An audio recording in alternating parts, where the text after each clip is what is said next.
control. Her gravity is all that I know. She's over me. She's over me. She comes with her hypnotic dance. She holds me.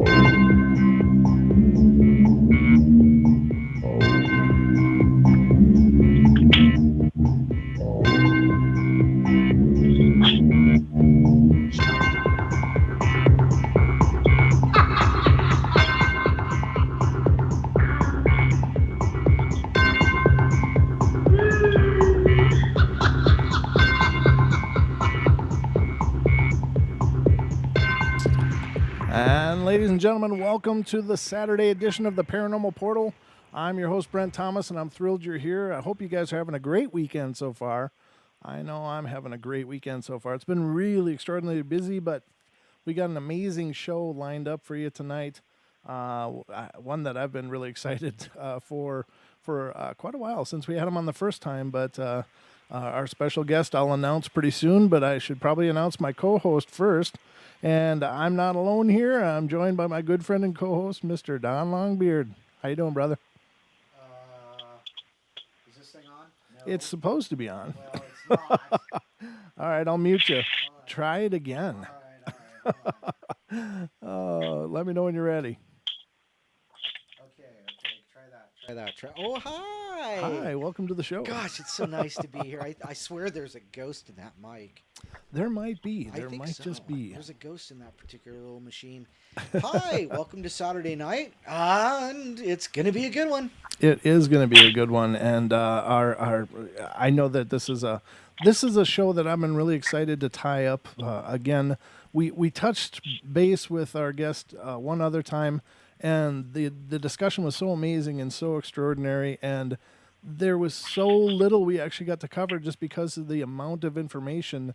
The amount to cover in this man's story is just incredible. There's a lot but, there. ladies and gentlemen, welcome to the show, Mr. Kevin Laing, who is joining us tonight for the second time here on the Portal. Welcome to the show, brother, and thank you for making time for us once again. No problem. Thanks for having me. I enjoyed it last time. We enjoyed it too. I'm just looking. I'm looking for your tile that I had made up before to put on the other screen. But you're live. I mean, everybody can hear you. So, how's things going in your world? Pretty good.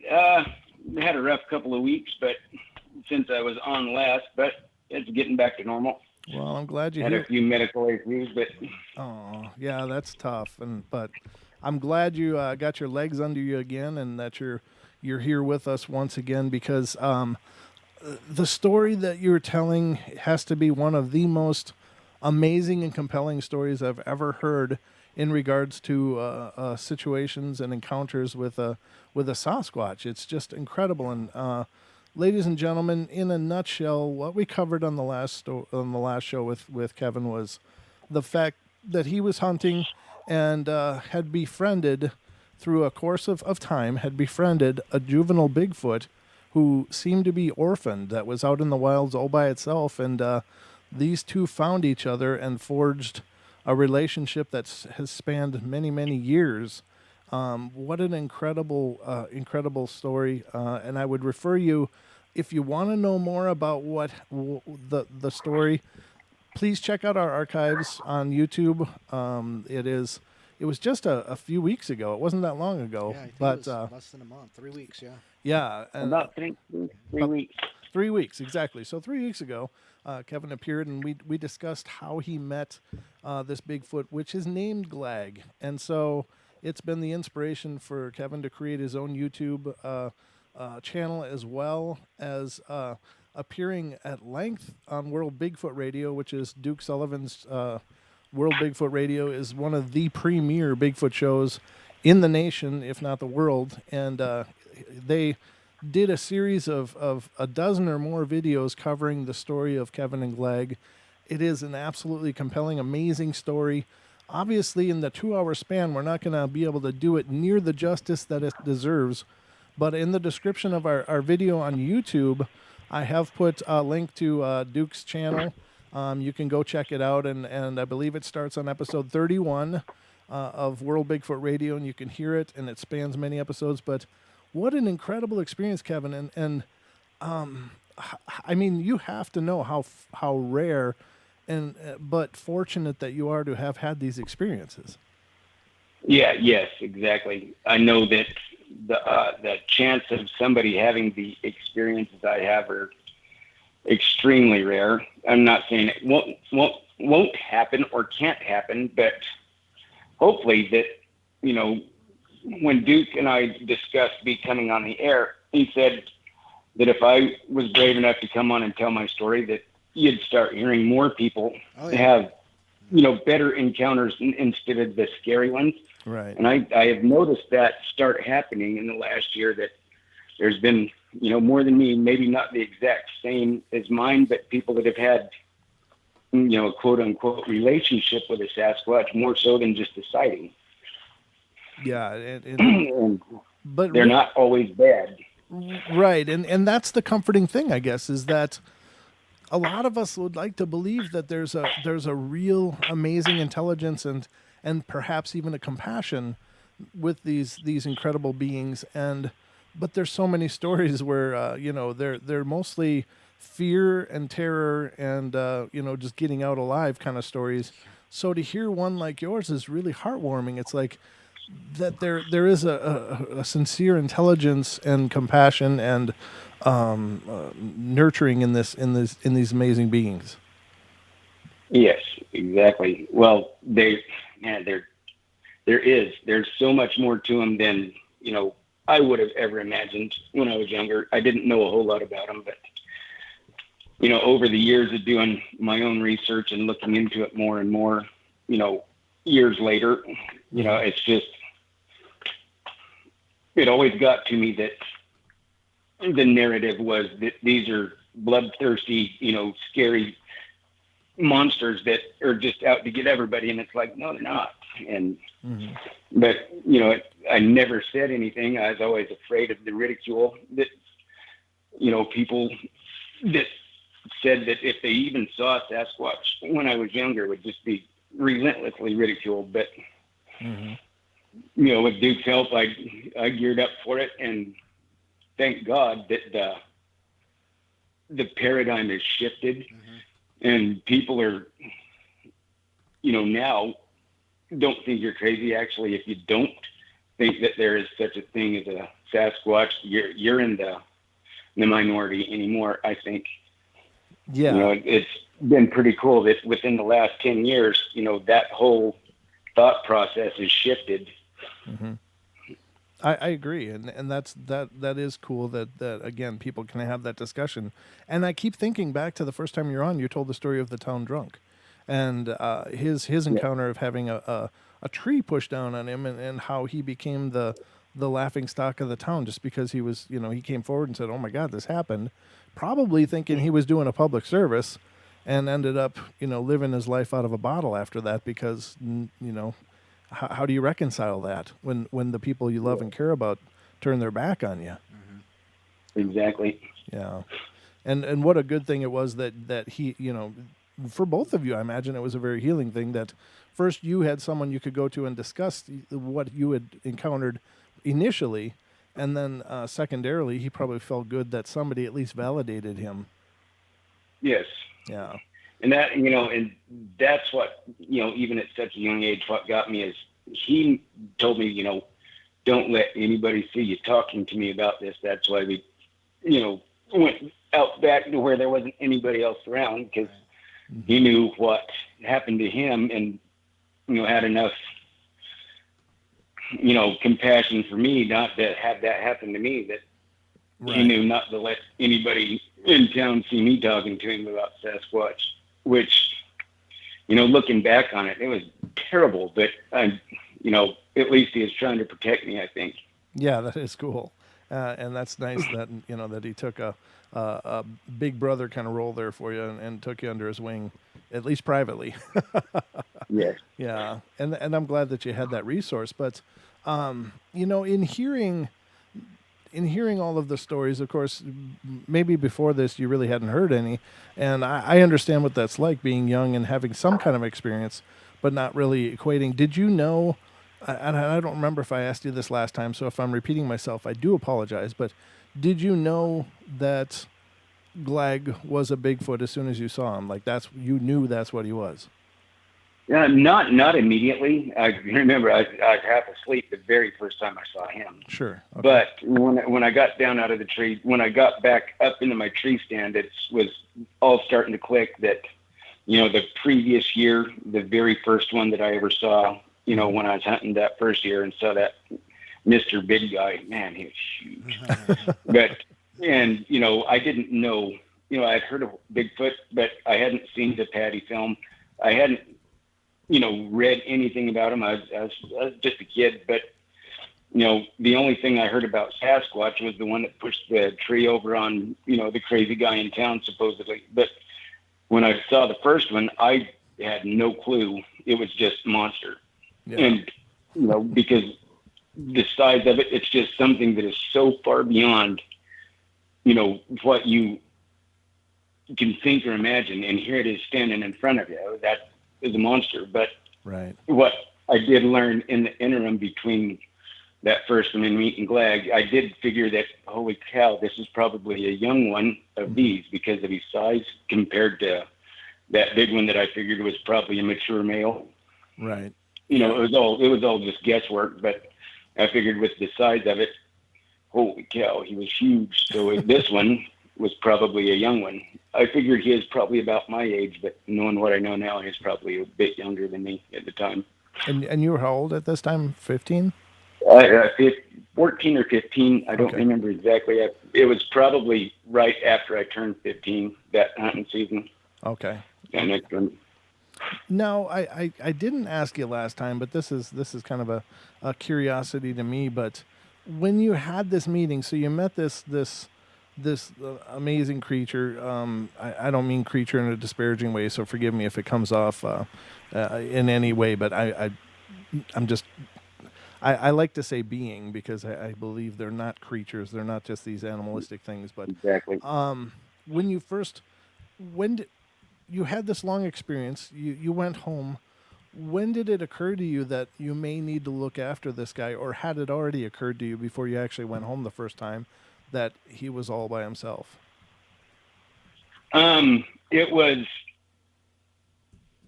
let's see, probably when he latched on to me and gave me a hug and started crying. Yeah. Is when I figured that he was probably all alone. And so that's when I started, the wheels started turning, and it's like, well, this ain't too far up here. I can come back up here and check on him if he's got some place to stay. Where's he stay? All of this going through my head is like, oh, mercy. How am I going to do this? But at least I knew it wasn't that far for me to get back and forth up to there. Okay. So you knew. But, like I've said before, that the people that have heard the interviews on Duke's show, him and I just stumbled and fumbled our way through the first year or two and just somehow made it through. Oh, sure. There's just, there's no way to explain why or how it worked. Mm-hmm. It did because it had to, because I think we needed each other. Yeah. At that time. Yeah, I love to believe in like serendipity, that everything happens because it's supposed to, and that's a great comfort to me. And listening to your story, understanding what I do about your story, it's just this perfect alignment of the stars that you both found each other and that you both were able to lean on each other and in order to make it through a very difficult time in both of your lives. Exactly, and that's exactly the way I feel. If my situation, if my brothers wouldn't have been as bad to me as they were, and talking to them, they don't think they were. I was never that bad to you. But, that's neither here nor there. if whether they were or not, that's how I viewed it back then. Right. And if it wouldn't have been that bad, I wouldn't have been in a situation in the mindset that I was to handle that situation. I don't think it took all of that, the good and the bad, to put me in that point to where I was just needing a friend. And it didn't matter that he was covered with hair. He was just my friend. Right. Yeah. Now, also as a side note, on the promotional poster for the show, this is a picture that Duke had sent me, but as I understand it, and correct me if I'm wrong, that is an artist's rendition of Glagg. Is that correct? Yes, it is. Okay. And so, It's very, very close to what he looked like the last time I saw him. There's a few things that need modified a little bit, but that's a very close representation of what he looked like. Wow. That is really amazing. Sibylla Irwin drew that. Forensic artists, how they would do that from memory. It took us about a week and a half of me describing stuff to her, and her, doing a sketch and then sending it to me and having her modify it. Wow. But yeah, that is a representation of Glagg, a very close likeness. That it's incredible. I mean, it's a beautiful, beautiful piece of art in and of itself. But to know that when as I'm looking at this, I am seeing what these beings really look like, and it's just incredible. It's really cool that the face, Glagg's face, is so recognizable as some kind of a hominid, a human. That can identify. It's got those features that you can identify with and say this is more than just an animal. It's really well defined. I think if you would have taken and shaved his face, he didn't have hair all over his face, but he had the best pork chop sideburns I have ever seen in my life. Nice. Well, thank you very much. I mean, even when he was young, it just, the Kentucky Headhunters drummer. I don't know if you guys remember him, but them big old pork chops. Oh. Glagg's was better. But anyway, if you shaved his face down, he looked like Cherokee. Like a Native American. That's what I'm seeing when I look at it too. I was gonna mention that too. Yeah, and that's so neat. I mean, that's neat that they are so closely related to us that they have they can be easily compared to an existing lineage of a Homo sapien bloodline, and you can look at that, and when I look at that, I see exactly that. I see like a wise Native American, and those high cheekbones and those piercing eyes, and how they just seem to look through you. Yes, the thing that always got me about him, and the first one that I saw and him, is when he looked. The intelligence that was behind those eyes was always impressive to me. Yeah, even with him being so young, just how intelligent he is, and how quickly he grasped human concepts was just amazing to me. I mean, quicker than any kid our age would have, Right. It was just phenomenal how, I mean, a concept like day and night, I mean, it didn't take him very long and he had that down. I will be back in 5 days or 7 days. I mean, that concept he got right away. No, that is kind of cool. And I think about in early childhood developments for, human babies and children, there's that window like when they're like 1 to 5 years old where they just learn like crazy. They just suck. They can learn languages, like several languages, and scientists have found that they're just so impressionable and they're like this magnet for information. And I think it has to do with that childlike state. They're just in this state of wonder, and it seems to me, or occurs to me, that perhaps these beings are in that state all of the time, that they just are always absorbing and collecting that information. That is very, very possible that they are always in that state. They are, they are like the young child that's a sponge that just absorbs and learns so much so quickly. And that's exactly how he was. But I mean, always, anything I ever tried to teach him, human wise, was, it didn't take him long to grasp any concept I tried to teach him. Wow. And it makes sense because I mean, you think about it; these things live. They live by their understanding, and if they don't get it right, that means dying. So, probably learning is pretty high on their priority list. That they have to pick up something right away because there is no do-overs. Yeah. Yeah, exactly. Mm-hmm. So that's what occurs to me now. I got to ask you, and I don't mean to keep talking all the time because I love listening to you, but the problem with me interviewing you is that the more you say, the more questions I have to ask you. Exactly. Yeah. It's like, oh wait, what about this? Oh, what about this? So I apologize Well, if I'm inundating you. no problem. Like I told you last time, I'll come back as many times as you want to have me. Oh, we'll be having you many times. I promise you that. Now, what I'm wondering about that right now though is how long did it take for you guys to establish a pretty clear form of communication? Um, it was pretty instant, just because of, I think, the empathy that I had for him and him for I was, that we connected on that level so quickly. Mm-hmm. But several of my trips up there, and it got to where, like two kids that have grown up together that are best friends, they can go the whole day and say very few words, but just being around each other, by their actions or a look or a hand gesture, they know what each other's thinking. Or when they are talking, one can finish the other one's sentence, or they'll start to talk and at the same time, and they start saying the same exact thing. It was kind of like that, but I don't know. I'd say it within the first 3 or 4 of my trips up there, we were communicating very well, and I don't know how. Okay. If that makes any sense. I don't understand. Well, it does. Exactly how quick, and how we was able to understand each other. I think there it falls back to he needed me and I needed him.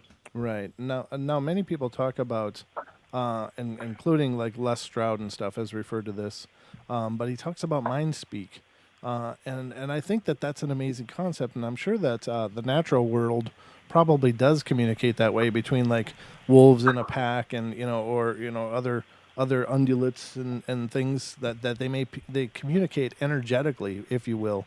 And I don't know. I mean, I've never experienced it, but to hear Les Stroud talk about it, it was like he would get things in his head as he was out there looking for Bigfoot.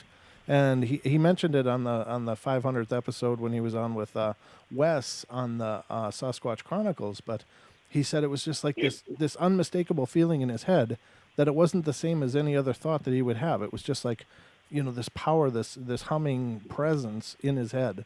Did you ever experience anything like that with your interactions with Glagg? Never. But I don't discount it at all. Okay. But that for me, with Glagg being so young, if it's something that he learned from his parents or something that he got as he grew older, and with him being so young, he might not have had it.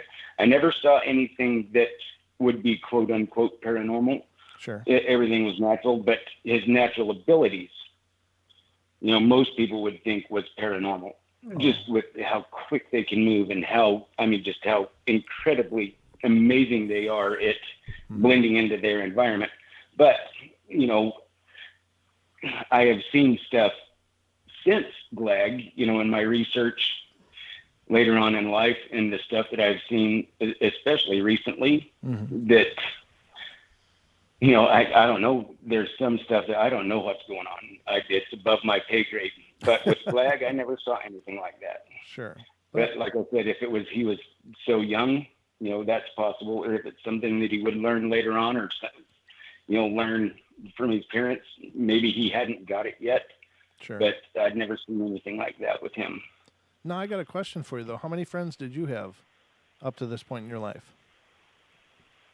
Like, as in, like, friends at school and stuff? Like, really close, like a bestest friend, that you really had a connection with.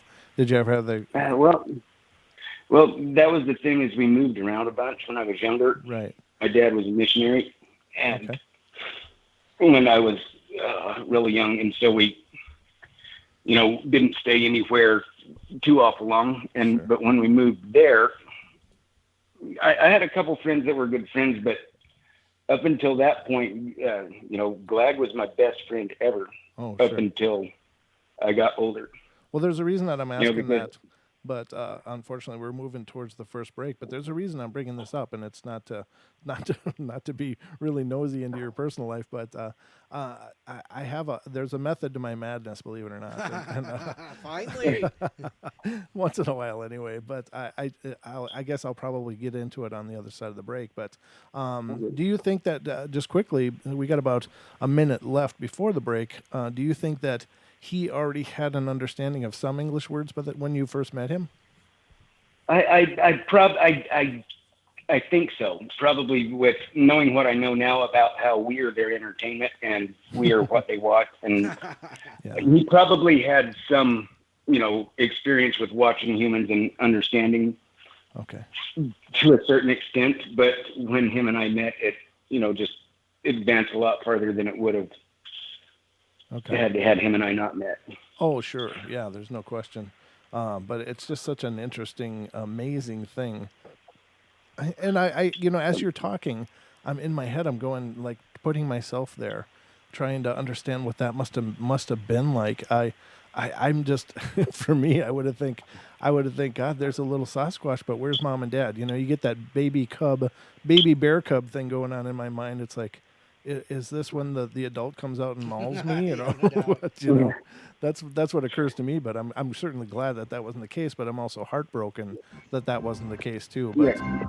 we'll be right back, Exactly. ladies and gentlemen. We're gonna go to our first break of the night. You can see how quickly it goes when Kevin's on the show. But we'll be back in just a couple minutes for more of the interview with Mr. Kevin Laing here on the Paranormal Portal.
Frequency Radio.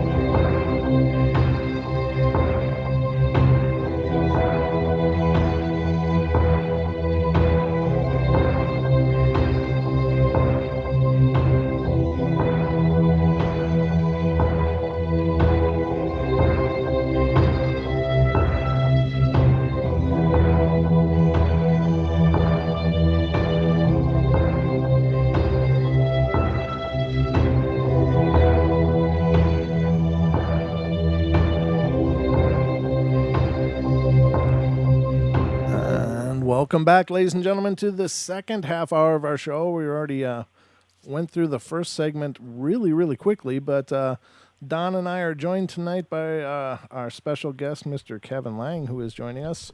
Welcome back again, Kevin. No problem. Thank you for having me. Absolutely. It's our pleasure for sure. Now, we do have a call waiting, and I guess we can go to calls now. But ladies and gentlemen, if you would wait for the second hour, that would be great. But we'll get to this call that's on hold currently in just a minute here. Is that all right with you, Kevin? Yeah, that's fine. Okay, but before that, I was going to tie in where I was going with my other questions. In that, I was just wondering if, because of the fact that you as well were very young, maybe the effect of such communication, if there was mind speak, wouldn't have been as profound, or would seem maybe more natural to you because of your younger view of the world. Maybe there's something to do with growing older and becoming more jaded or whatever, that that would make that that's so very much possible. So maybe it was happening, but it was just so natural for both of you. And the fact that Glagg was a juvenile, maybe it wasn't as strong and profound as what an adult would be too.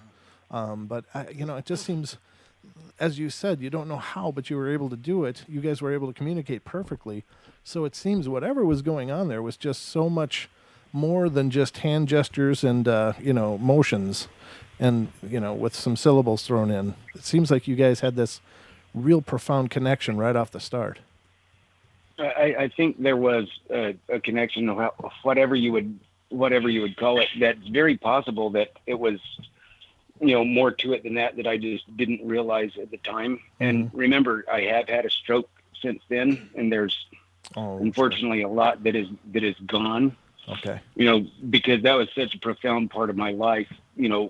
There's several parts of my life that, are still there that I have, but mm-hmm. there's little bits and pieces that are gone and will be gone forever. But unfortunately, there's a lot of stuff that I didn't think I would ever forget or ever lose.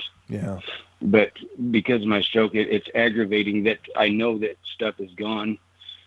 But, if I focus on that and try to, recall it, it'd drive you mad. Mm-hmm. Trying to recall it when it's gone. Yeah. Like that. I don't know if I'm explaining that very well. It's just, there's bits and pieces that are gone, and it's aggravating and maddening. Yeah, at times that it's gone. I watched my grandmother fade due to dementia, and I know exactly what you're talking about, that frustration, and I would see it in her eyes when she just knew that there was things going on that she couldn't articulate, and it was this frustration. So I get it completely. I can't say I've experienced it, but just watching her experience it, I think I understand exactly what you're saying.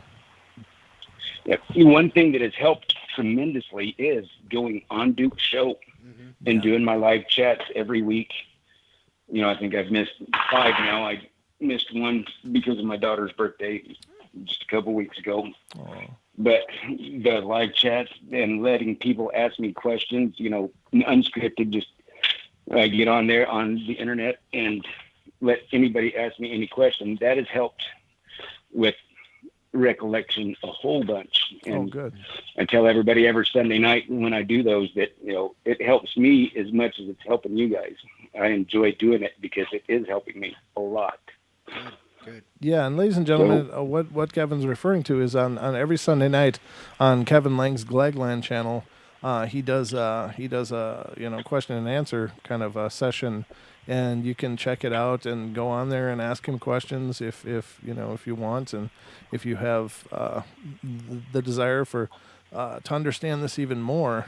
It's an awesome opportunity to tune into his channel and check out the live chats. I know I've only been able to catch one of them personally, but it was really cool because I asked you several questions that are just burning in my mind. So it's really cool that you have that forum available. And I don't shy away from any question. I let anybody ask me anything that regarding Glagg. What people have heard me say on any of the interviews, and you'll see it. There's times that questions will catch me off guard. Mm-hmm. There's been a few times that some of them have caught me off guard, but I wasn't prepared for. But I still didn't shy away from it. You get to see my reaction too, because you can see my face and see that it did catch me off guard a couple of times. But I let anybody I have nothing to hide, and if you want to ask me anything about anything I've said in any of the interviews, that's why I do it. Yeah, that's really cool, and I enjoyed it. I hope to be able to catch many more of them, and of course I'm glad you're feeling better, so that that won't be an issue. Now the call did drop; that was on hold, so I don't know if they had to go or if they're going to call back on the second hour. But if there's something you guys really want to know, if you really want to call in, that's fine. I'm sorry, I didn't mean to make the caller hang up. That wasn't my intention. But so the call lines are open, ladies and gentlemen. It's 213-233-3998. Again, 213-233-3998. If you have a question for Kevin, please call in and we'll field it for sure. So now you had this communication. Your whole, did you have like a what is the word I'm looking for? See, this is me. I always forget words too. Did you have a routine that you usually followed with Glagg over and over and again? Well, kind of, but not really. It was just, it was my zen time getting away. And every time I would get up there, every single time, he would be waiting for me. When I said that I would be back, and it eventually worked into where I said, I'll be back on this day, but if I'm not here on this day, then I will definitely be back on this day. So, I mean, it even got into that because, unfortunately stuff happens, but, and I might miss a date, but we'd planned for that most of the time. But every time I got up there, it was like Christmas morning. I mean, he was so happy to see me every single time. And it was just two buddies, like we hadn't seen each other in forever, and goofing off. And a lot of people would find what we did is boring, or, but to me, it was the best time in the world. I was just hanging out with my friend. There was, now the routine that I had is if I saw, I don't know if I should say this, but I said it on on the interviews with Duke. If I saw something, an animal on the way up, mm-hmm. I would take it and then bring it with me. Oh, cool. Yeah. I used to bring that every time I would go up if I saw something, which most of the time I did. Mm-hmm. And so hopefully that's why he started growing so much and got as big as he did, is because he was fed better than he would have, than if it would have been with, his kind. Hopefully, that's me and getting a big head, thinking, that he got fed better because of me. I hope so anyway. Well, I think you're onto something there. And actually, I think, quite honestly, if you hadn't done that, I really believe that these amazing beings, they hunt as a family group, as a tribe or whatever, that I think one of them alone, may have to. There are certainly stories of rogues out there on their own, but those are usually quite big ones. They're not usually the young juveniles, but he probably wouldn't have made it without your intervention, not only initially, but continued intervention. And he certainly wouldn't have been able to be as successful on his own as what you were able to supplement him with.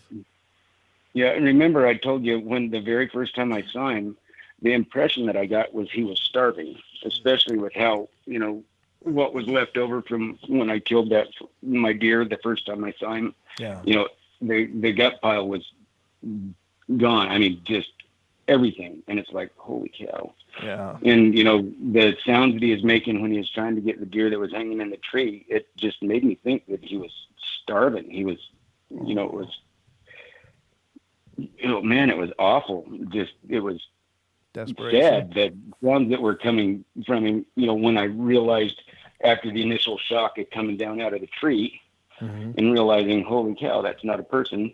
But, thinking about the sounds that he was making, and then the next day seeing what I assumed it was him, did with, the gut pile from the deer that I'd killed. I thought that he was,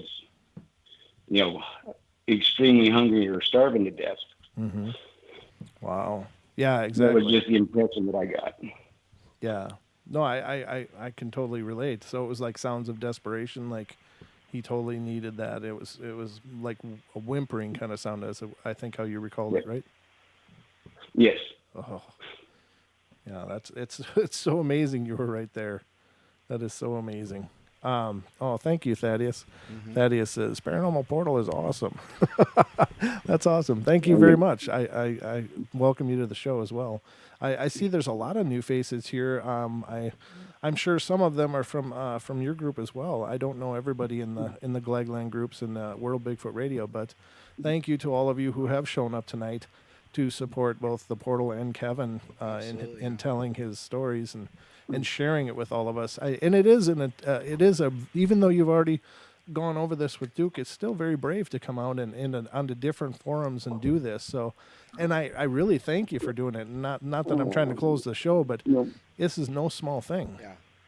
Well, no problem. It's on Duke's advice that I came on to other people's shows. Because I give this story to Duke. I give, everything that I did to Duke. And so, I love him. He's helped me so much with, I just needed somebody to talk to that would believe me without ridicule or anything. Mm-hmm. And then after I started talking to him, he's like, "You've got to tell this." And I'm like, "No, I don't." But it took him the better part of a year and a half to convince me to come on the air. But, it's on Duke was the one that told me that I needed to go out there and, put myself out there on other, like with you guys on Paranormal Portal, and plus you guys are from Idaho. You're my people. There you go. That's right.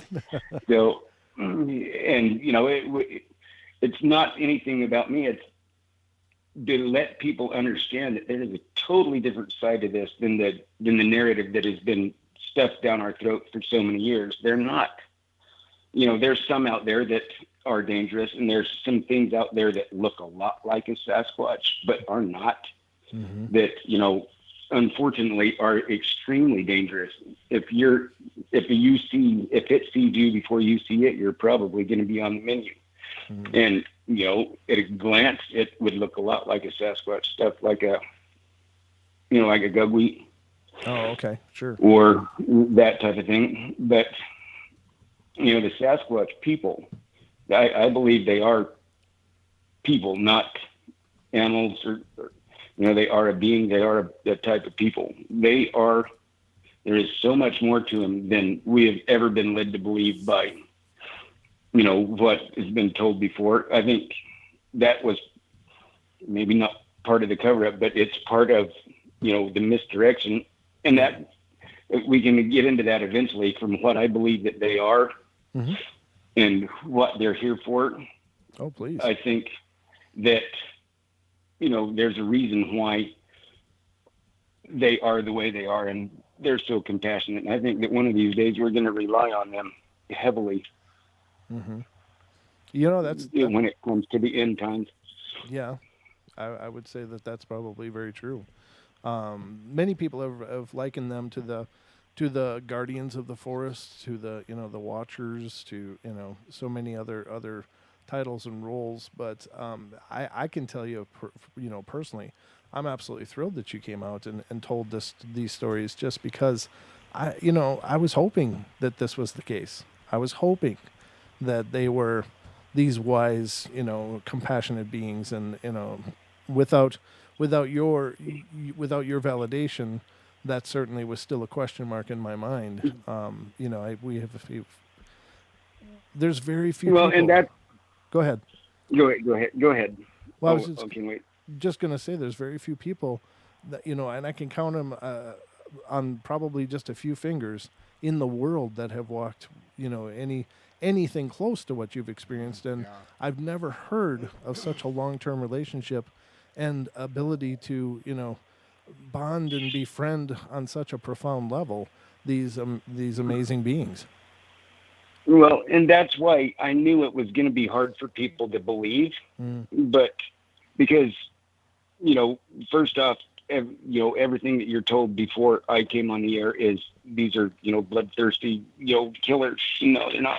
But, it is such a unique set of experiences. I understand that. I can, and it is hard for people to believe, over the last couple of years since going on Duke's show, there's been a lot of people that have mocked and ridiculed me, but that doesn't stop me from, because the positive, Right. part of it, the people that have supported me and want to know more and believe what I said is so much better and so much more than the few that unfortunately I think they're the type of people that are not happy unless everybody around them is miserable.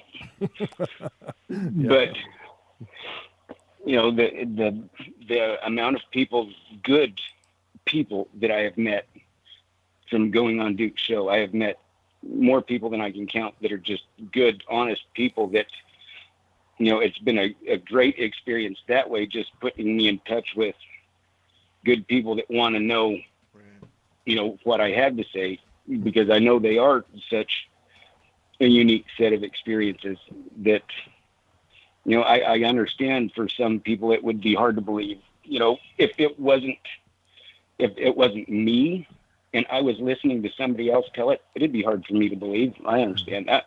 Sure.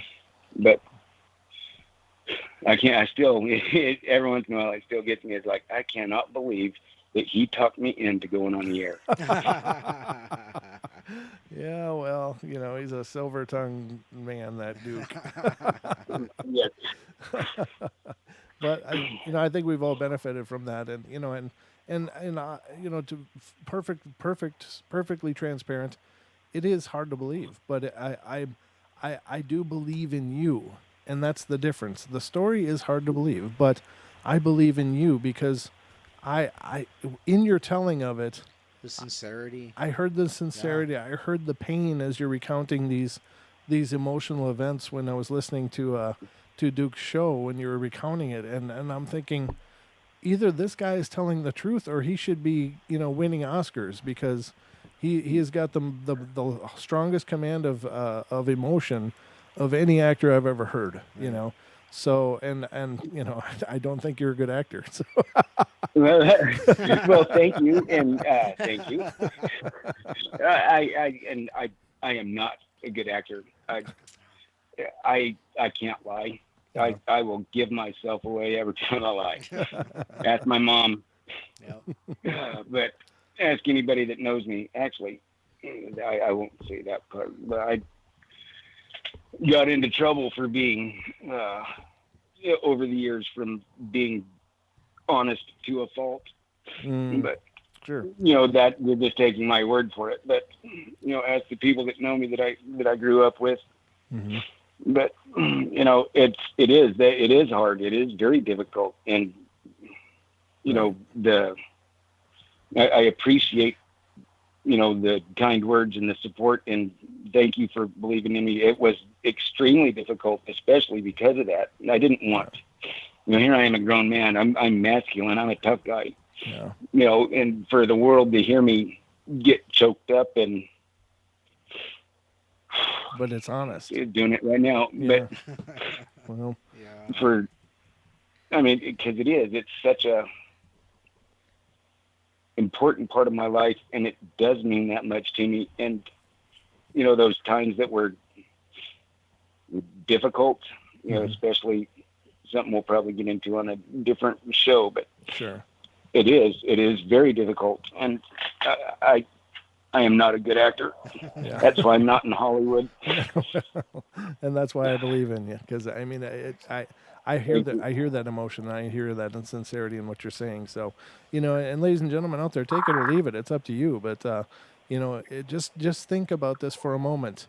If indeed Kevin is telling the truth, and I believe he is, how profound is this? Yeah. How amazing is this event, and is this experience, and how much could it teach us? So take it or leave it. But I'm on your side, brother. Well, thank you very much. I appreciate that. It means a lot to me. The people that have said that over the last couple of years since I went on the air, it means a lot to me that, I was totally geared up for everything to go bad, like it would have went if I would have went on the air 25 years ago. And that's where I think Duke, was a master of knowing the exact time. He said, it's the right time for this, because I think people are ready for something different than, I thought I was going to die. Well, what did it do? Oh, it looked at me, but I was so scared. Right.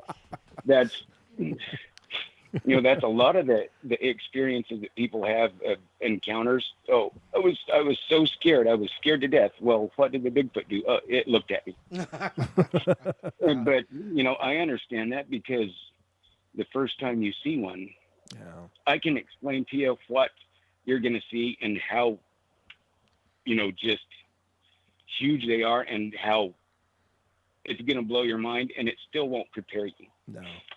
We as humans are going to want to associate it to something that we can, wrap our mind around. So you say, it's a big, hairy looking human.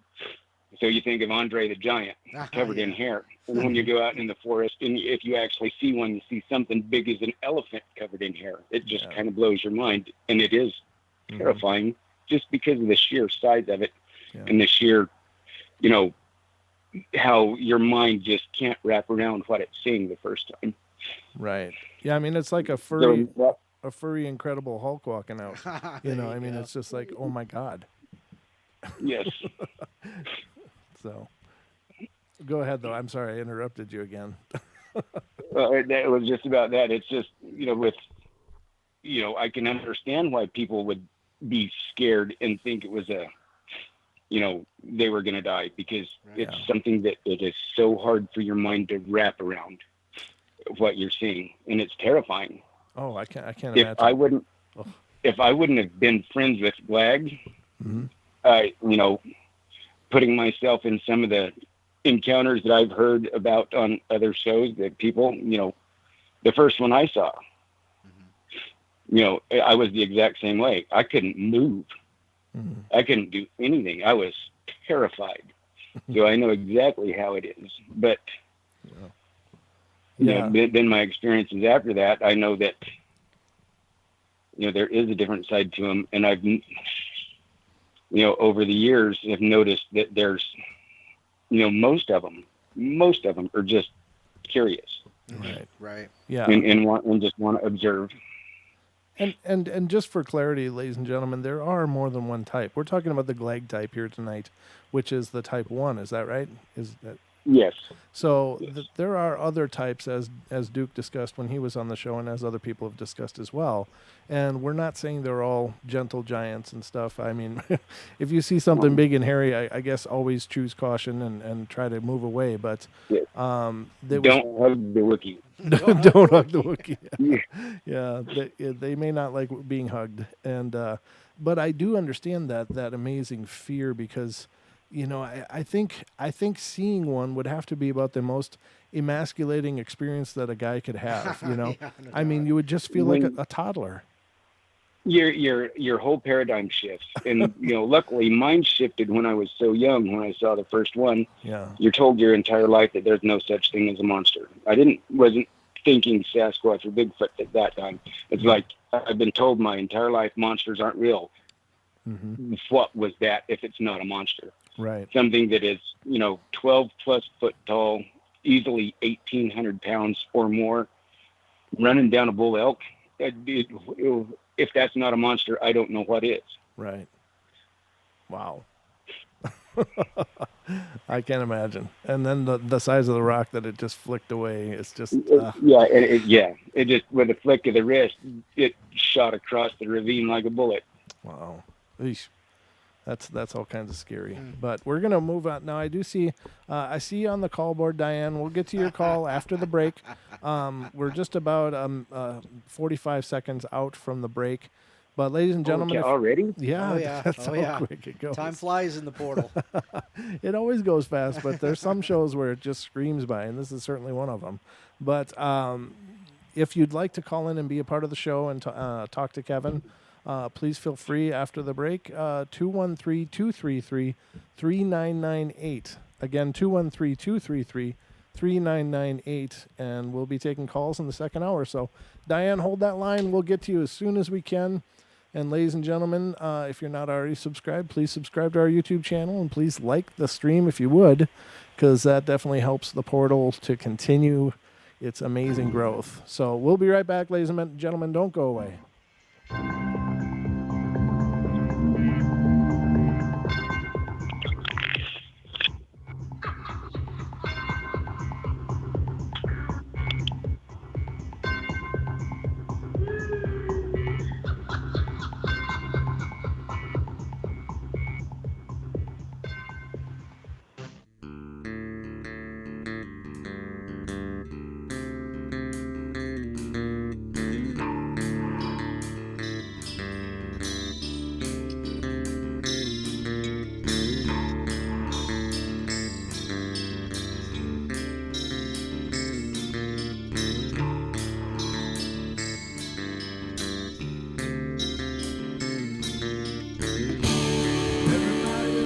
Play their games. Everybody loves to place their bets.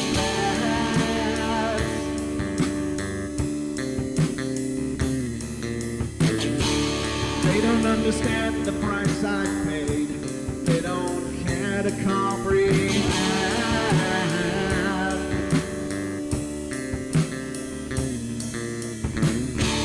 Trace their lines upon my body, dripping scars across my heart.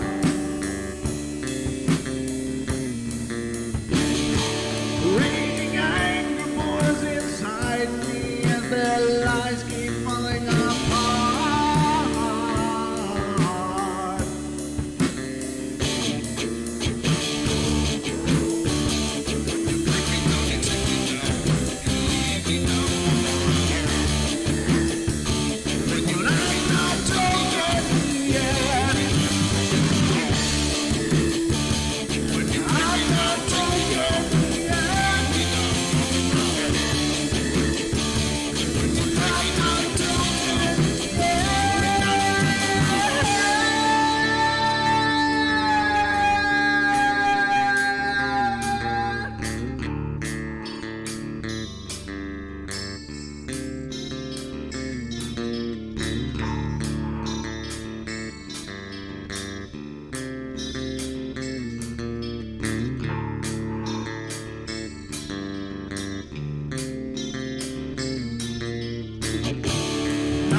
Carol Ann is not like those she's with.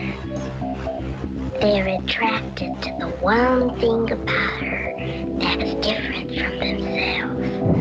Her life force is very strong. It gives off its own illumination. It is a light that implies life and memory of love and home and earthly pleasures. Something they desperately desire, but can't have anymore. Right now, she's the closest thing to that. Poltergeists are usually associated with an individual. Hauntings seem to be connected with an area. A house, usually. Poltergeist disturbances are of fairly short duration, perhaps a couple of months. Hauntings can go on for years.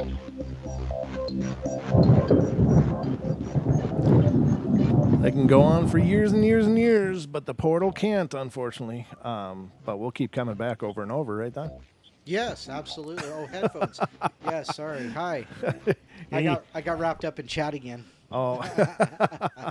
Well, thank you all for being here and being a part of the show. It's been an epic turnout tonight. And we are joined, of course, by our wonderful guest tonight, Mr. Kevin Laing, as we go through the Glagg Saga and so much more. But we do have some calls. Are you all set to go, Kevin? Yes, I am. All right, I'm going to get to some of these calls. We got 3 of them lined up in the queue so far, but let's get to the first one here. This is Miss Diane Swiger. You're on the air. Diane? D. D? Oh, D. Hello. Paging Miss Diane Swiger. You're on the air. Are you there? Currently on the air. All right, I'm going to mute her again. We'll come back to Dee's phone call. Maybe she stepped away for a minute. But let's get to the second one, and this is coming from area code 979. You're on the air. Hi, this is Lisa. How are you doing? Hey, Lisa. Thanks for calling in. How are you tonight? Feeling good. Good. Well, I was wondering if Kevin has identified the type that's living near him now and what he thinks his chances are of actually having a face-to-face meeting. The type here, I don't know that.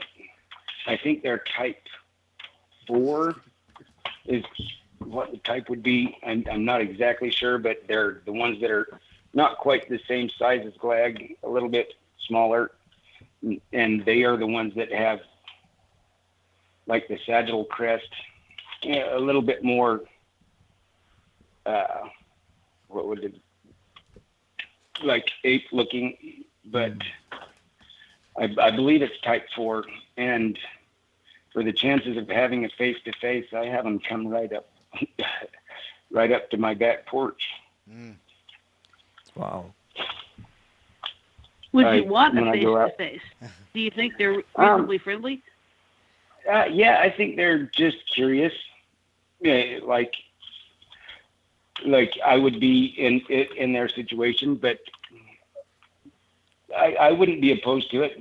They just seem extremely curious. I haven't had any bad feelings about, the ones that I've seen around here in Arkansas or in Missouri, either one. I think they're both the same type. The Momo type, Missouri monster is what I believe they're called. And, like the fountain monster, I think they're like type 4. Okay. I believe.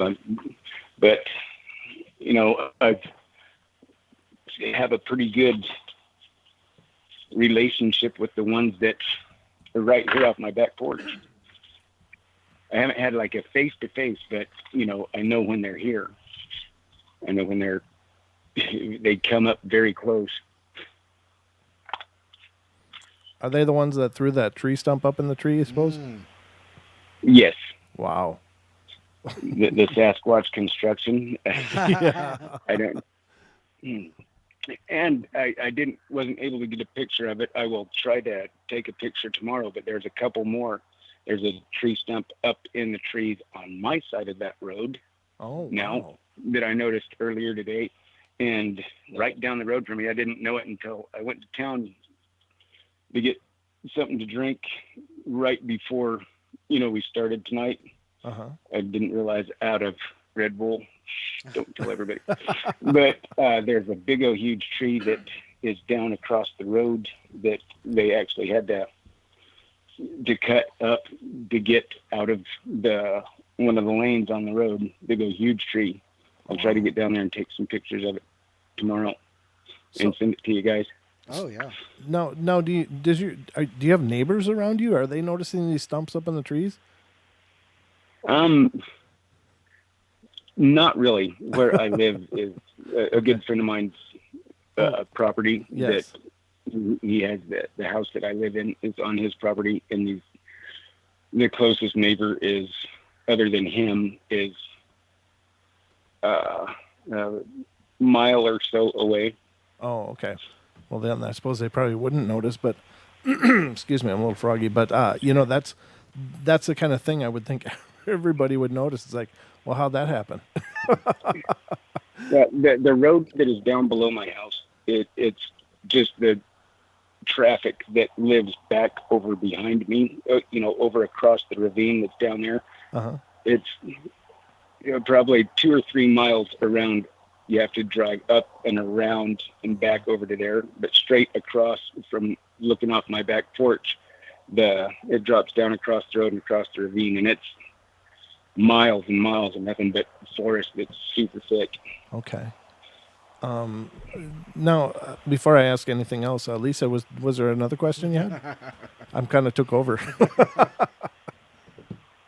Oh, no, that was interesting. You're a good interviewer. You know how to ask the right questions. Oh. So, Kevin, would you feel relatively safe, do you think, having one walk up to you, or you walking up to it? Now that is something that I have realized over the years, that my friendship with Glagg has made it to where I possibly am not as cautious as I should be. Mm. It's easy to forget that I ain't got the biggest, baddest bodyguard in the world, right there with me. Right. And so I have put myself in some situations that I probably shouldn't have. Ooh. But it would all depend on the situation. Like I said, I haven't had any, that gut feeling, the bad gut feeling. I always try to trust my gut. Every time I've went against it, it's always turned out bad. Mm-hmm. But there was a couple of times here that I think I got too close. And, the first time I ever got whatever it was, infrasound or whatever, it was on one of my live streams. Mm-hmm. Here it is, 2:00 in the morning in the pitch black, and I got too close to something, and I got hit with something that made me sick, and it's all on the video. Wow. But so I did get too close, but it would all depend on the situation, whether I'd feel comfortable or not having, a really close face-to-face encounter. Other than just knowing they're there watching. Mm-hmm. More like what I think she means. It would all depend on the situation. I wouldn't be opposed to it if the situation was right, if it felt right. Yeah, I think a lot would have to do with the creature's demeanor itself. Mm-hmm. Yes. There was one that I run up on, it was just a couple months ago, right before, it was right after I was healing up from the 2 surgeries that I had in October. There was a couple after I started going out again that I run up the hill, saw one, and the 2 guys that I was with, I thought was right with me. And I run up on it and got really close and got growled at, that really low rumbly growl. And it's like, okay. And I look over my shoulder and, holy crap, they're way back down the hill, back down there. They didn't come up with me. Wow. It's like, okay. So that night I got too close also. That's what I mean by, maybe I'm a little less cautious. Right. It's something I have to pay close attention to when I am out doing what I do. Mm-hmm. Remember that, not to be so brazen, I guess. Remember to not be so eager to get so close. Mm-hmm. That's amazing. Well, may I ask one final question? Oh, sure. By all means. Would you consider doing an interview with, I've forgotten his name, but basically he's a Vietnam veteran who rescued an infant Sasquatch from a mountain lion and has had contact with him ever since, on and off. I would love to talk to him. It would seem that your experiences might be similar. I would love to talk to him. Yes, I would. There's been a couple of interviews that I've heard over the years, and that of people that have had experiences that I would love to talk to them. I would love to. So yeah, I would love to talk to him. Would definitely enjoy that very much. Well, thank you. Be able to compare notes. Yeah, that'd be a great experience. Well, thank you so much for calling in, Lisa. It was a pleasure hearing from you, and thank you for being a part of the show. Thank you. All right. Have a wonderful night. Okay, so Don pointed it out to me that there are 2 Diane Swigers on our call board, and apparently I tried to talk to the one that's not real. So let's try the real one and see what happens here. Miss Diane, you're on the air. Hi, can you hear me? There she is. We can now. Wow. Your doppelganger called in before you. I'm myself. Yeah, you're absolutely. You're actually underneath yourself on the call board right now. Oh, I'm myself. That's a different one. Yeah, never seen that before. Entirely different. So what's going on tonight? However, I did once listen to the Neptune frequencies somebody played and ended up out in the orbit of Neptune. Just kind of, how I pop in it. Some of you know how I pop in and pop out. I popped into in front of Neptune. But anyway, that's beside the point. Hello? Yeah, I can hear you. I hear some weird beeping, though. Is that you? Okay. Yeah, I'm hearing. Well, you know what? While I was trying to call in, and just before that, all the power went out in the place. Oh, wow. Okay. So, trying to boot up again. So that's why you're having maybe weird effects. I'm going to blame it on the Mercury retrograde. Okay. Of course, after Mercury goes direct, we don't get to use that excuse. So I'm going to use it. While Mercury is retrograde, I can blame it all on Mercury. But I want to say, what the heck is that? With UD, we're never sure. Later. Could be the mothership. I'm not sure, but Either. It could be anything. My life is just like that. I'm sorry, guys. I love you. I can't. It's not back up to where I can chat with you, but I love you. Everything's trying to come back up. Okay. Did you have a question for Kevin? Went out. Yes, I did. I certainly did. I also had an endorsement. For those of you who know me, and I read energy pretty well. I think this guy. I just want to say, as far as I can tell, this guy is absolutely telling the truth, and I believe you very much. And I'm very interested because I may be moving out into an area where I'm likely to run into these things. Well, thank you very much. So I appreciate your endorsement. Yes, I am one of the psychics here, so I'm saying I believe this guy is telling the truth. Okay, guys? So that's one thing I want to say. And the other thing I want to say is thanks for coming out with this, because I was always kind of hoping.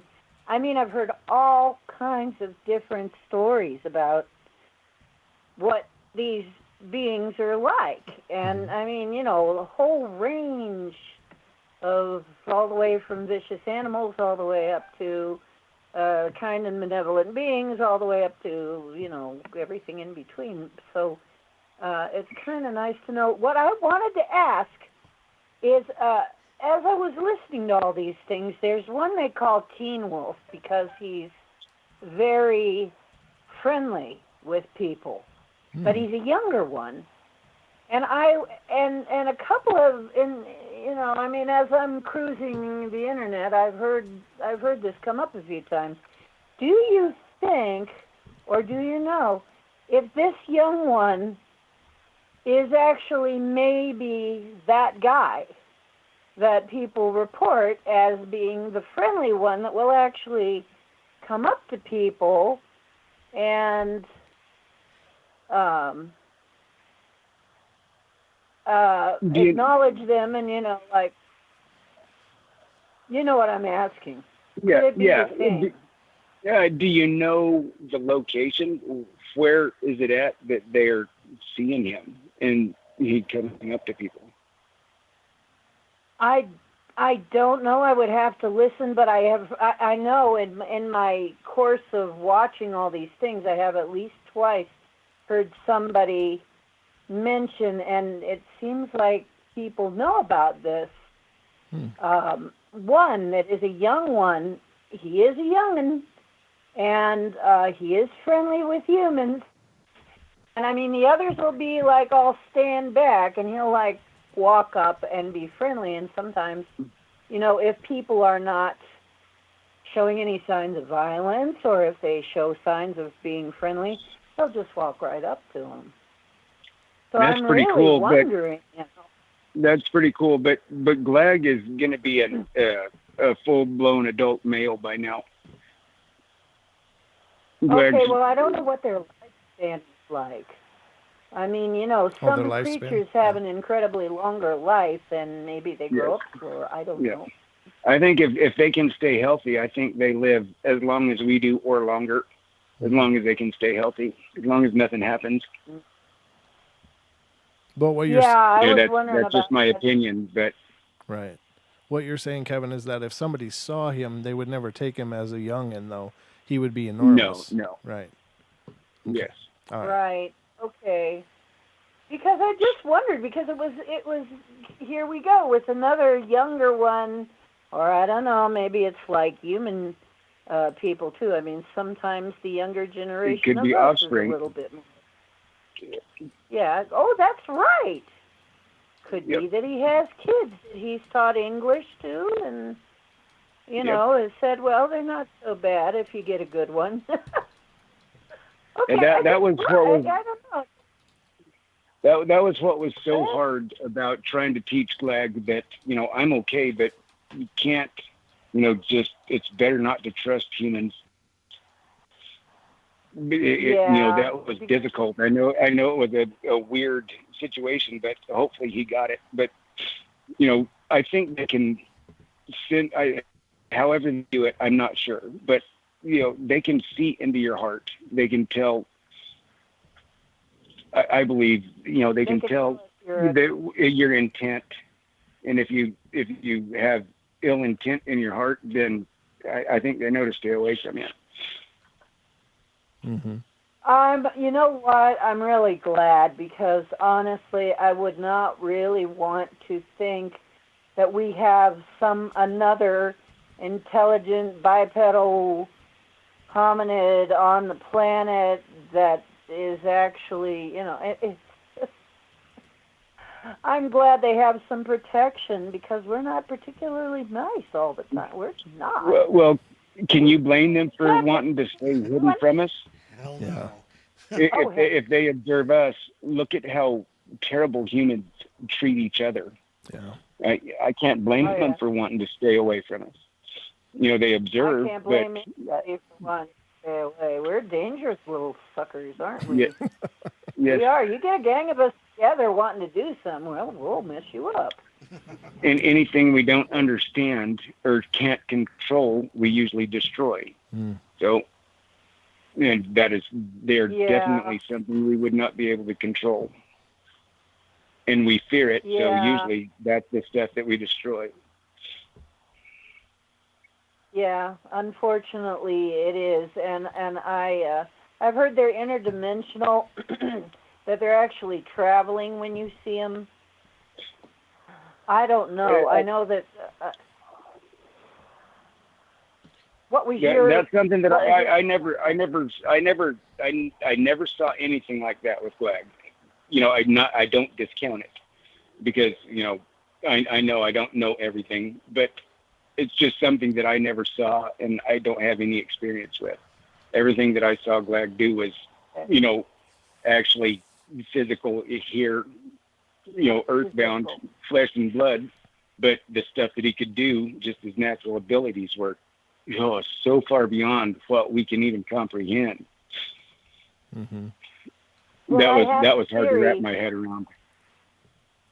I have a theory, and I'm just running it past you because obviously you've had way more experience. I have never had a Bigfoot experience, and you have had a lot of Bigfoot experience. I would say, would you say, because I don't believe that we really come from here. I don't believe we really evolved here. I mean, I think all of the hominids are better adapted than we are to this planet. So I really wonder, do you kind of get the impression that maybe these were the real people that were really here before us? That's something I'm not sure. Over the years, I used to think I had it nailed down pretty good, but the older I get and the more I know, the more I realize I don't know.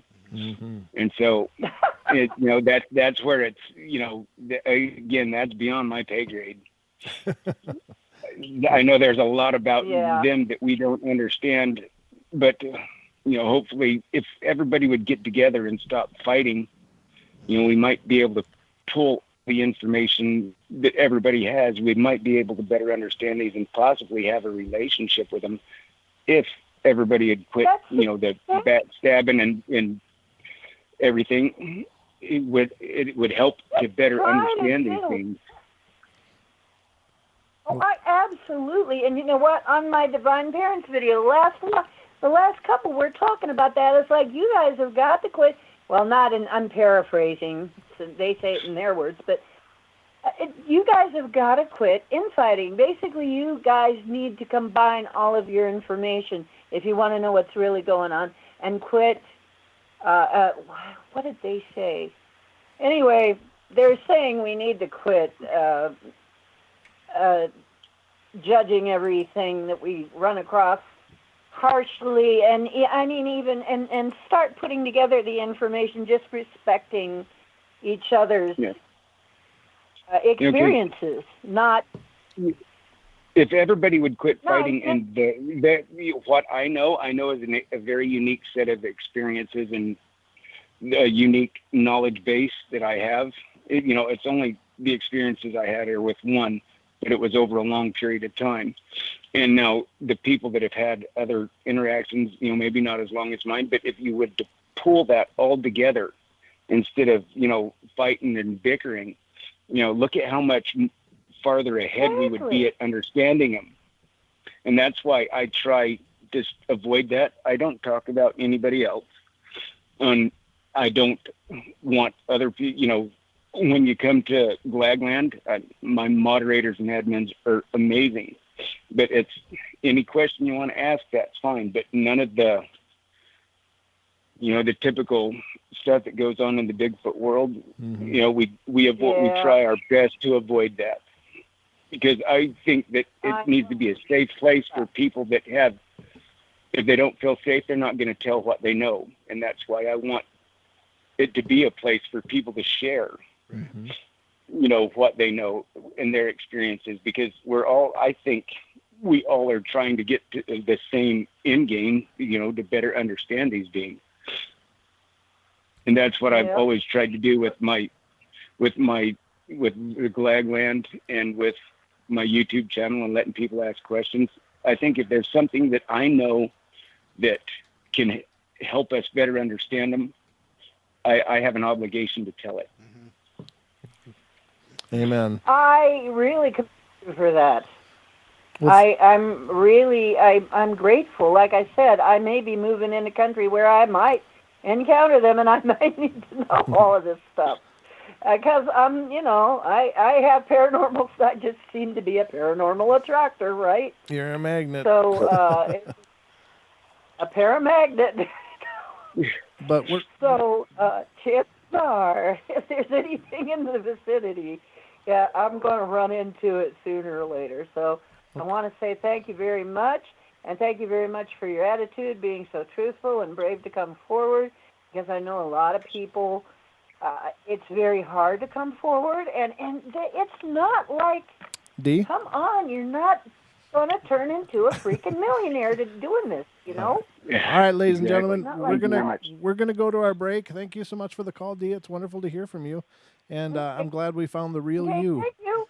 All right, love you. Have a good night. Somewhere near Mercury, or where was she? Okay, see ya.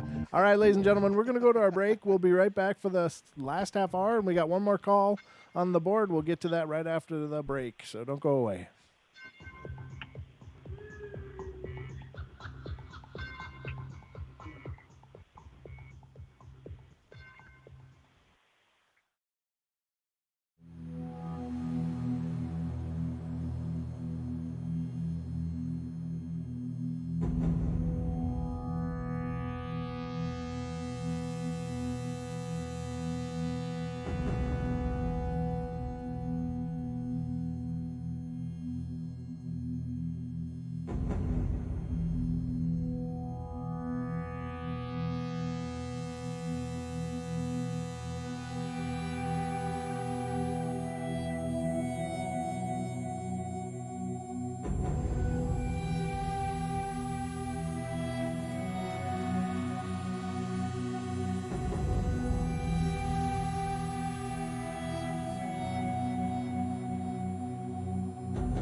again, ladies and gentlemen, welcome back to the last half hour of the show. It's just flown by tonight, but that's always the case when there's amazing conversation happening here on the portal, which tonight is no different. And we are, of course, joined tonight by Mr. Kevin Laing, who is Bigfoot experiencer of the most profound nature I've ever heard of.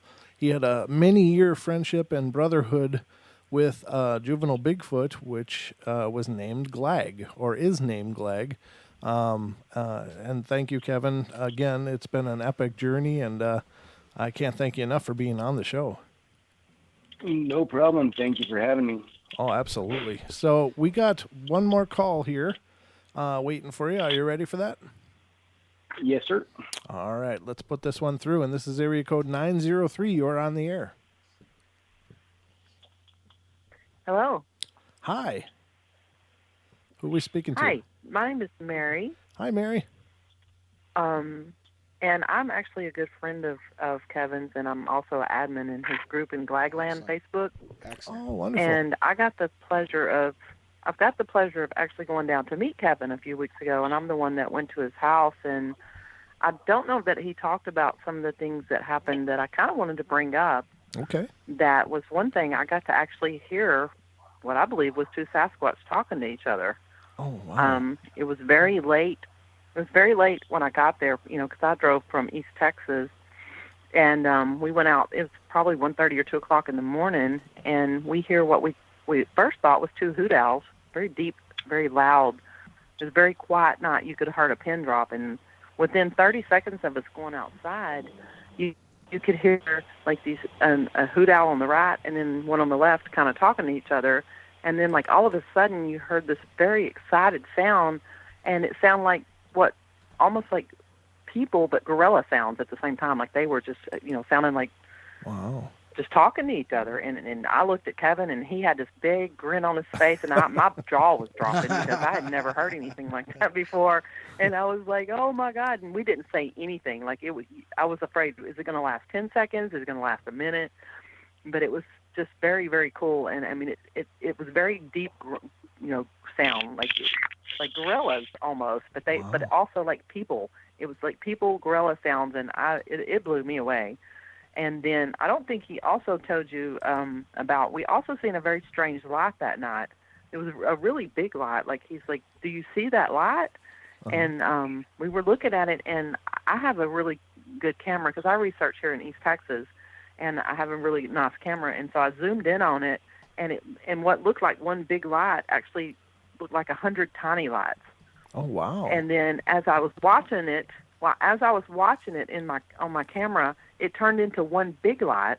And at that point, I thought, I'm going to start snapping pictures. So I started trying to take pictures, and then my camera completely died on me. But I did get one really good picture, which I still have, and I've sent to Kevin. And when I took the picture, what was 100 lights turned into one big light actually was two separate lights with something in the middle. Like, it just doesn't make any sense. And he actually went and investigated it, I think, a few days later, trying to find out where that light came from, and he never did. But I have a picture of it.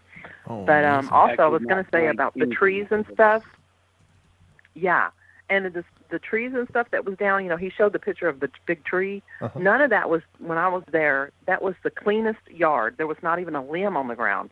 And like I said, within a couple of days, that's when the big, the thing he found in the tree that he showed, or I don't think he showed that yet, but... Oh, yeah, we talked about it last time. The stump or whatever, the big old stump that was in the tree. Yes, yep. And then that tree, none of that was there when I was there. Like, it was as clean as it could be. And then that all happened within a couple of days of me leaving, and then the stumps in the tree and stuff like that. And he was telling me, I keep hearing something. I keep hearing something out there. And I'm still boggled about that tree. Like, how did that tree get there, and where's the hole that it came from? Right. It still bothers me to this day. But now I got to hear what I'm. Go ahead. I've got those pictures that we shared last time. I've got them up on the screen again, and I'm scrolling through them, showing the down tree, and there's the picture of Glagg. There was another one as well. There's the stump in the tree right there. Yeah. That's up on the screen now. It may take a moment or two to refresh for you guys out there, but yeah, I mean, just amazing. The one where the tree that's laying on the ground, the root ball, that there is no hole in the ground where the roots came from. Right. I still haven't found a hole on the property. Oh, really? Here where that tree came from. I've been looking ever since. Yeah, that's so And just amazing. so you know, about 40 yards off to my left, there's eye shine right up there. Right now? Yeah. Oh, I'm out on my back wow. porch right now. That is so wild.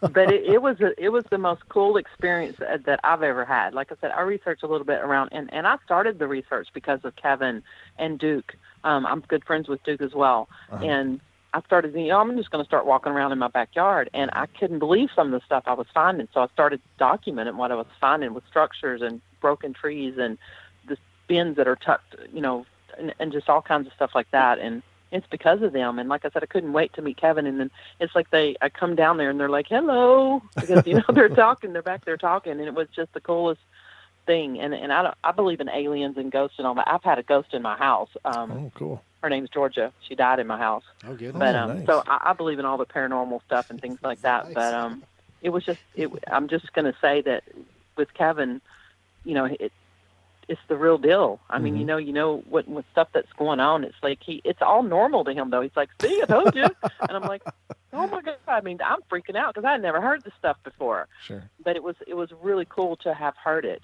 and it's like, because there's nothing, that sound I've never heard before. It's like two gorillas talking to each other, but not gorillas, like human gorilla voices talking to each other.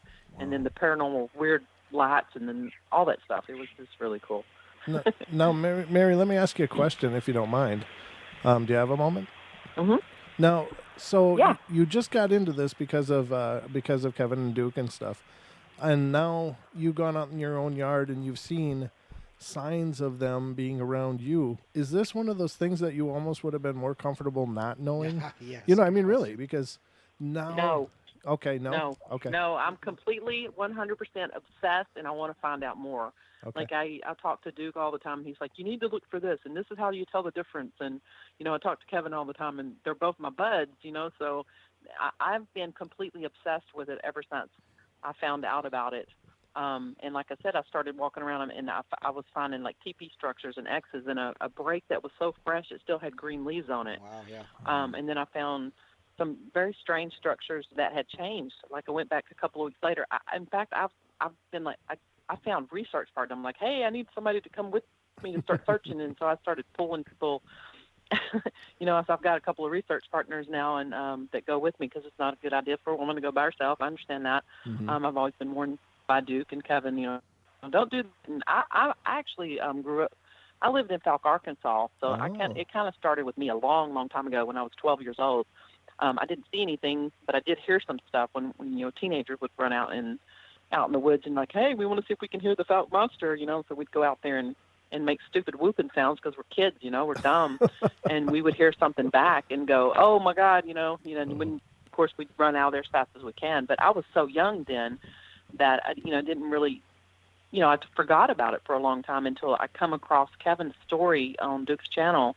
And I had been researching obsessively at that point.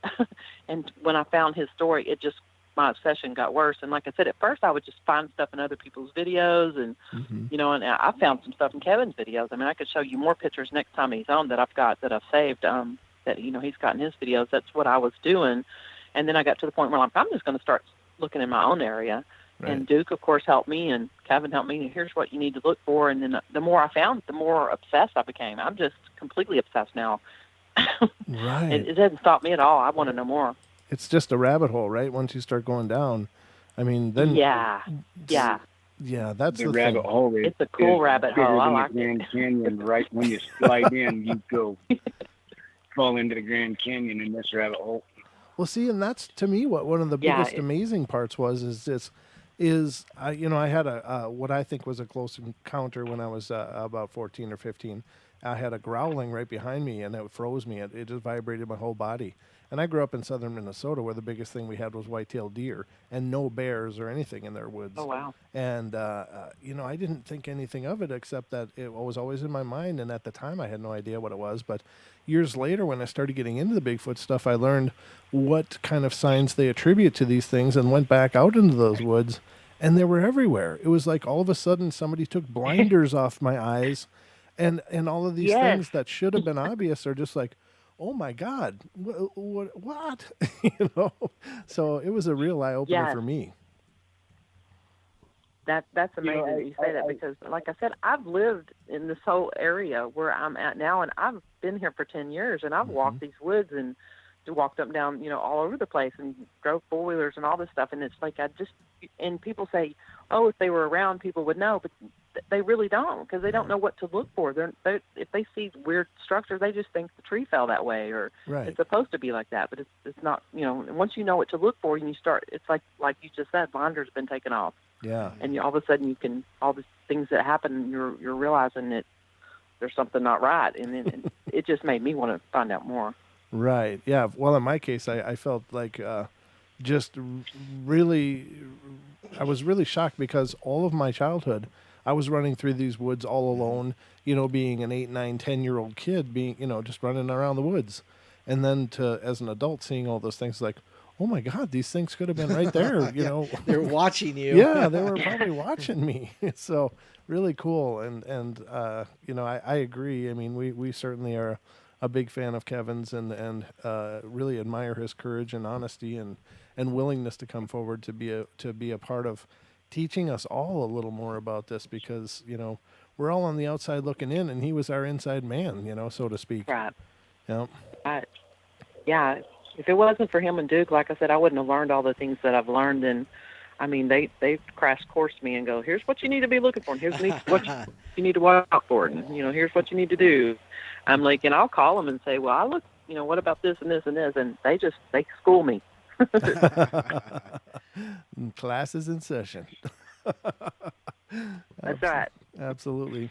Well, I really appreciate you calling in and being a part of the show. It's a real pleasure to meet you. And if you'd like to share any of your other stories, please either email or call in during the show anytime. I'd love to hear your experiences with the hauntings or anything else that you'd like to share. Paranormal Portal Radio at gmail.com. Yeah, I will do that. I had a ghost that lived in my house that I've had some dealings with, and some pretty interesting stories. Excellent. Well, if you're willing to share, maybe I'll do that. Yeah, or otherwise, she has some really good Sasquatch structure pictures too on her YouTube channel. Oh wow! Yeah. And what is your YouTube channel? Why don't you drop that on here so people can learn about it and check it out? It's East Texas Bigfoot Research. Oh, East Texas. Okay, Bigfoot. Gotcha. Excellent. Yes. Well, I'll definitely go over there myself and check out what you got up there. That would be excellent. Okay, well, thank you, and thanks so much, Brent. It was nice talking to you, and talk to you later, Kevin. All right, take care, Mary. Talk to you later. Thank you, Mary. Good night. You're welcome. All right, well, that was excellent. I mean, it's it's got to feel good, not only the fact that you've come out with all this stuff and, you're incredible act of bravery, but to see all these people standing behind you, Yep. That's amazing. Yeah. And like I said earlier in the show, the amount of good people that I have met because of being on Duke's show has just been phenomenal. Mm-hmm. I've more people than I can count. I had a connection with, the first time I talked to them, it's like we are continuing a conversation that we've never had. Right. And the first time I've talked to a lot of the people that I've met, I wind up talking to for 2 or 3 hours. The very first time I ever talked to them, it's like there's this weird connection that we have, instantly before we ever talk. It's just been really, really cool. And, that's never happened like this before. It's, more people than I can count that I have, become really, really good friends with that are really good people. It's just been phenomenal. Yeah. It's been amazing. It's all of us kindred spirits are pulling together. We've all found each other, and now we're just going to hold each other close, because it seems like there's a storm going on all around us, but at least we got each other to lean on. Yes, exactly. So now, Kevin, I got to ask you, what part of Idaho did all this happen with, not being too specific, but was it the northern part or central or southern? It was the central part, but not central, because the whole central part of the state is wilderness area, largest primitive area in the country. Yeah. Is the whole center section of Idaho is primitive area. I live right on the edge of that. Okay, because we're in a small town. we're really we're up in Sandpoint, which is north of Coeur d'Alene, and it's really pretty forested up here too. I mean, it's growing, but you know, have you or is there any plans for you to go and try to reconnect? Yes, that is scheduled for this summer. Oh. And I have a GoFundMe page that people have been donating, and to help with the cost of that. With my health issues, I have to have a nurse go with me, and I do have one, that somebody that I know has my best interest at heart, and you know, because of my health issues, I won't travel and do something like that without her with me, because my health issues are pretty severe anymore. Okay. And that's another reason why I decided to come on Duke's show, is because of that. But, you know, life is short, and, you know, I just wanted to get this off of my chest, and to somebody that I could talk to, that I know would believe me without ridicule or anything, and just be able to tell it to somebody. And when Duke heard it, that's when he's like, yo, you've got to tell this to everybody. And I'm like, no, I don't. No way. Yeah. But thankfully he did. You know, I'd say, you know, it took him a while to convince me, but I'm glad he did convince me to actually come out and tell it, because it has been, you know, more than I could have ever dreamed of, you know, how good the response has been. Good. And, you know, the way people have taken it and accepted it. And hopefully I'm able to have helped in some way to help better understand, you know, these beings. Absolutely. I know that I believe you have, and we have another caller, so let's go to this one and see what they got to say. So this is area code 231. You're on the air. Oh, they hung up.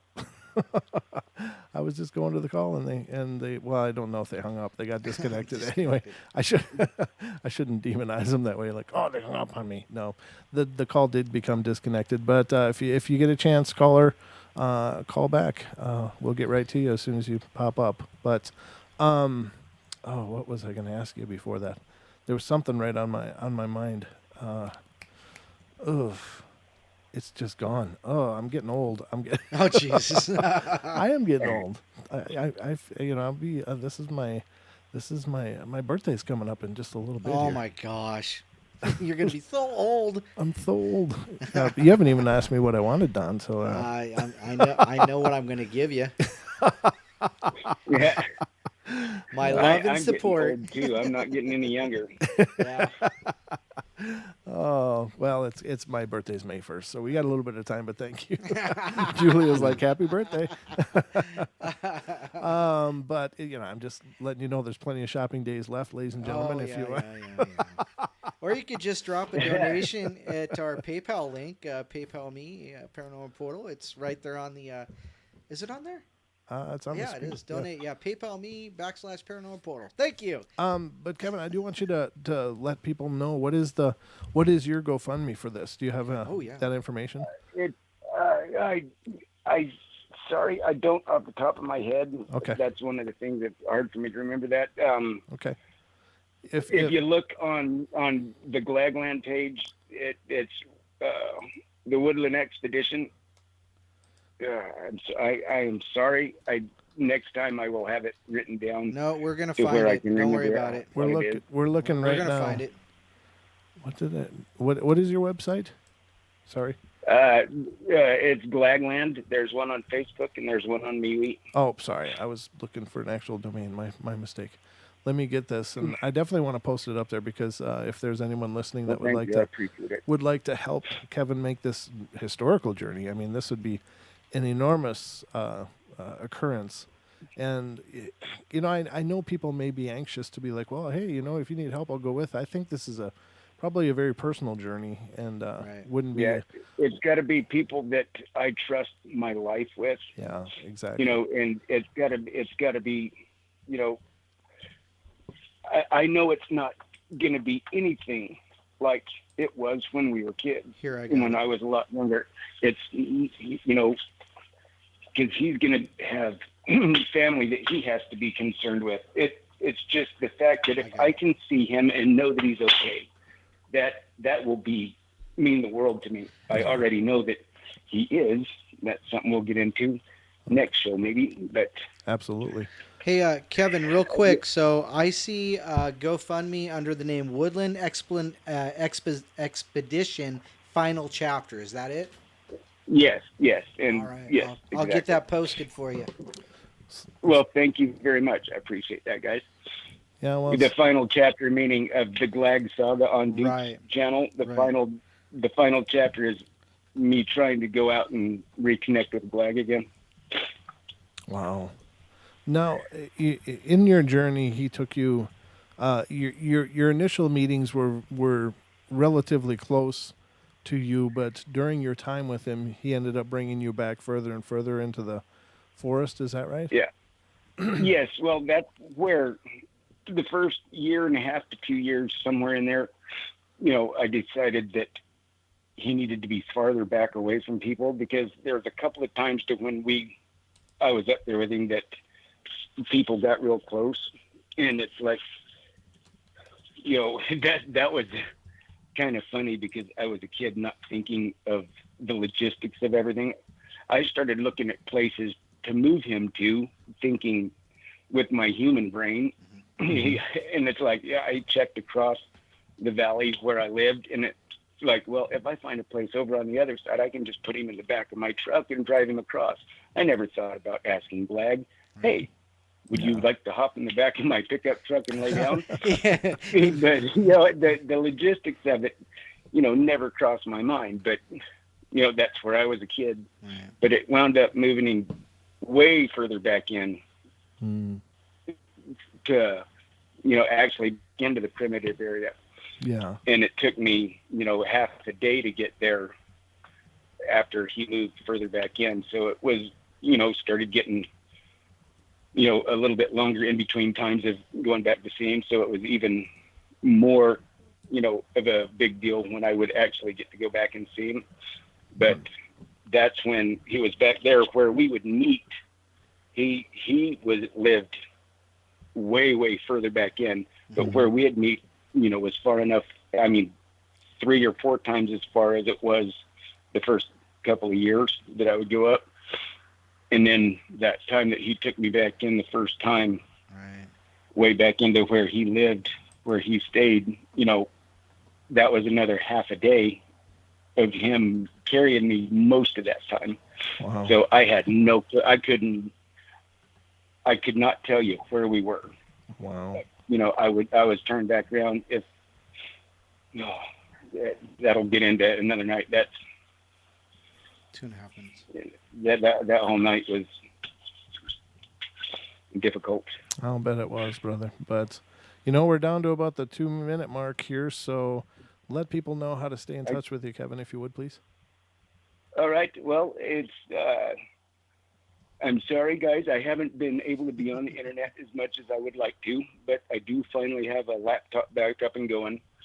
And with my health issues and stuff, I've been sick the last couple of weeks, but I will try to be on more on the Glagland MeWe page, and then the Glagland Facebook page. I try to get on there a couple of times a week and say hi to everybody.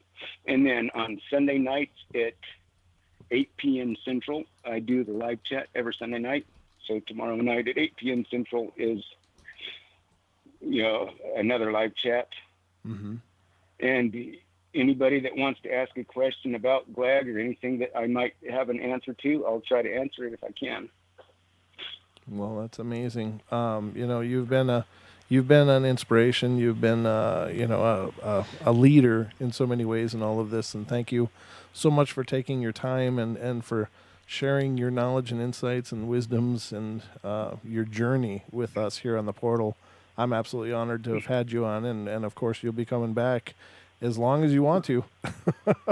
Okay. Well, thank you guys for, giving me the chance to, tell it a little bit more again to a different audience than has been able to hear it so far. I appreciate that. Oh, it's our pleasure. Thank you so much. Don, anything in closing? Nothing much from my end other than thank you, Kevin. And I've shared your information on my Aether Archives in MeWe, and also on my page, and also throughout the show in the chat. So thank you very much. Thanks for sharing your incredible story with us. Well, no problem. Thank you guys for having me. I enjoyed it both times now, and I'd love to come back if you'll have me. Oh, we'll have you. You can count on us having you. All right, ladies and gentlemen, that about does it for us tonight. Thank you so much for joining us, and thank you so much to all of you new faces. I'm glad you're here. Whether you're coming because you found the portal or you just want to support Kevin, it's an honor that you shared this time with us as well. Please subscribe and follow us. But stick around for Beyond the Veil coming up next here on TFR iHeart. Tune in and TalkStream Live. And I'll be back tomorrow night with the bedtime stories. So 7 days a week, 7 p.m. Pacific time. There's a portal waiting for you. Good night, everybody. Good night, everybody. Love you all. Good night, everybody. Be good, be kind, be nice. Take care of each other.